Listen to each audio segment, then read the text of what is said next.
यूकेवीआई ने 5 पाकिस्तानी बैंकों को ब्लैक लिस्ट कर दिया है और उनकी बैंक स्टेटमेंट्स अगर जाएंगी तो वो स्टूडेंट वीज़ा कैंसिल कर देंगे। अब ये वाली बात जो को लेके पिछले एक वीक में बहुत सारे स्टूडेंट्स हमसे पूछ चुके हैं, बहुत सारे ग्रुप्स में इसको शेयर किया जा रहा है और ये आपकी स्क्रीन पे भी चल रहा है कि इन पाकिस्तानी बैंक्स को यूकेवीआई ने ब्लैक लिस्ट कर दिया है और इसका यही चलाया जा रहा है कि अब इसमें बैंक स्टेटमेंट्स नहीं रखे नहीं तो वीज़ा रिफ्यूज़ हो जाएगा। अब इसकी रियलिटी क्या है, इस पे चल क्या रहा है वो मैं आपको बता देता हूँ। ये लास्ट ईयर ऑलमोस्ट कोई जून वगैरह में ये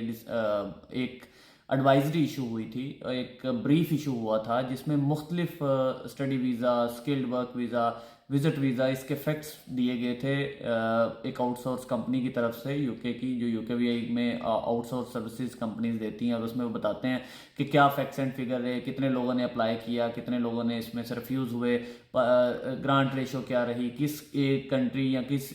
जो रीजन है उसकी ग्रांट रेशो क्या रही, उसकी वहाँ से फिर असाइलम सीकर कितने निकले। तो ये इस तरह की सारी चीज़ें जो हैं वो इस सारे ब्रीफ में आया और उस ब्रीफ में ये भी बताया गया कि फौज डॉक्यूमेंट कहाँ कहाँ से ज़्यादा आए, किन किन डॉक्यूमेंट्स किन ऑर्गेनाइजेशन से आए। तो उस हवाले से एक एडवाइजरी थी जो फाइनेंशियल बैंक के हवाले से थी और वो पाकिस्तान से रिलेटेड थी कि कुछ बैंक्स पाकिस्तान के जो हैं उनकी जो बैंक स्टेटमेंट्स हैं उसमें फॉर्जरी पाई गई है, यानी वो स्टेटमेंट्स जो हैं वो फेक बैंक स्टेटमेंट्स थी। अब वो किस तरह से फेक थी, क्या था, ये तो एक इंटरनल मैटर है, उसमें क्या हुआ क्या नहीं, ये सारी चीज़ें एजेंट ने की, स्टूडेंट ने की। इस सारी चीज़ों से बालातर सिर्फ एक चीज़ को देखना है, जो कंसर्न है वो ये है कि क्या उसकी बेस पे बैंक्स को उसमें किया गया। नहीं, बिल्कुल भी बैंक्स को कोई ब्लैकलिस्ट नहीं किया गया है, बैंक्स का इससे कुछ ताल्लुक नहीं है। हाँ, उसके बाद सिक्योरिटी बढ़ गई,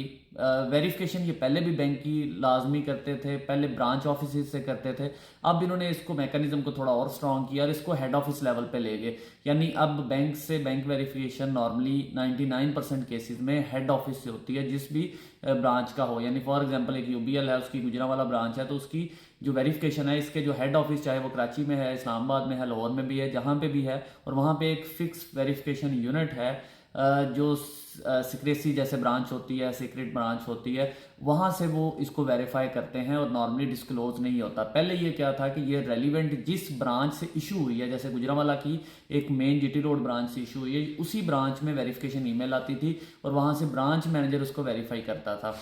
तो ब्रांच मैनेजर उसको वेरीफाई करके मिल मिला के जो भी था उसको कर देता था। लेकिन जब उसकी क्रॉस वेरिफिकेशन हेड ऑफिस से इन्होंने की तो वहां से पता चला भाई ये जो स्टेटमेंट, जिस बैंक की स्टेटमेंट को ये इसने एंडोर्स किया है वो तो स्टेटमेंट ही फेक है। तो ये सारे फैक्ट्स एंड फिगर्स थे जो बैंक्स के हवाले से थे। और उसके बाद फिर उन्होंने ये कहा कि ये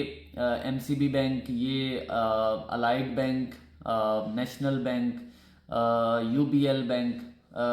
ये एक और बैंक है एमसीबी है, उसमें ये बैंक्स जो हैं इनको इन्होंने कहा कि जी इन बैंक्स की जो बैंक स्टेटमेंट्स हैं इस इनके परसेंटेज या इनके इनमें से हमें ज़्यादा फेक डॉक्यूमेंट मिले हैं बनिस्बत इनके कि जैसे एचबीएल है, जैसे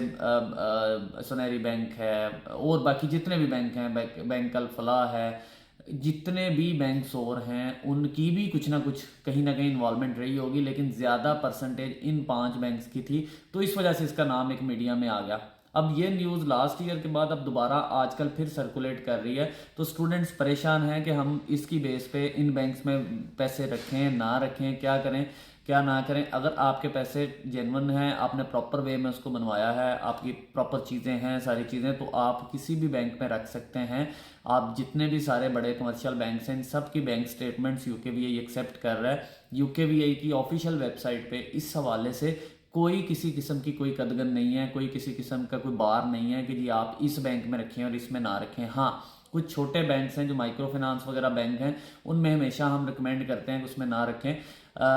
जो बाकी कमर्शियल बैंक्स हैं जितने भी हैं 25-30, उनमें से किसी की भी बैंक स्टेटमेंट किसी के भी बैंक में आप रख सकते हैं। वेरिफिकेशन होनी है वो डेफिनेटली, अगर आपके पैसे पड़े हैं अकाउंट में तो वेरिफिकेशन जहां से वो मर्जी करें, हेड ऑफिस से करें, ब्रांच से करें, जहां से मर्जी करें वो हो जाएगी, उससे आपका कोई लेना देना नहीं है। बस ये है कि उसमें आपका डॉक्यूमेंट जेन्युइन जाना चाहिए, उसको आप एडिट नहीं कर सकते, उसको आप कोई और उसमें कोई एडिशन नहीं कर सकते, डेट्स नहीं चेंज कर सकते, किसी किस्म का इस तरह का आप काम एम्बेसी में जब बैंक स्टेटमेंट देते हैं तो आप नहीं करना। और वो ही बैंक स्टेटमेंट को वो वेरीफाई करते हैं कि वाकई ये जेन्युइन है, कब से कब तक पड़ी है। उन्होंने देखना है कि ये 1 मंथ या 28 डेज वाला जो पीरियड है उसको पूरा कर रही है, रिक्वायर्ड फंड पूरे हैं, तो आप उसकी बेस पे आपका कंफर्म हो जाता है वीज़ा। किसी भी किस्म की फॉर्जरी आपकी अलाउड नहीं है, आप उसकी बेस पे कर सकते हैं। बाकी बैंक्स जिसमें मर्जी रखें, आपको किसी किस्म का कोई इशू नहीं है और ना ही ऐसी कोई न्यूज़ है, तो इसलिए इस हवाले से परेशान होना छोड़ दें और आपका जो जिस बैंक में आप रखना चाहते हैं आप उस बैंक में अपने फंड्स को रखवा के अपना वीज़ा फाइल कर सकते हैं। Thank you so much.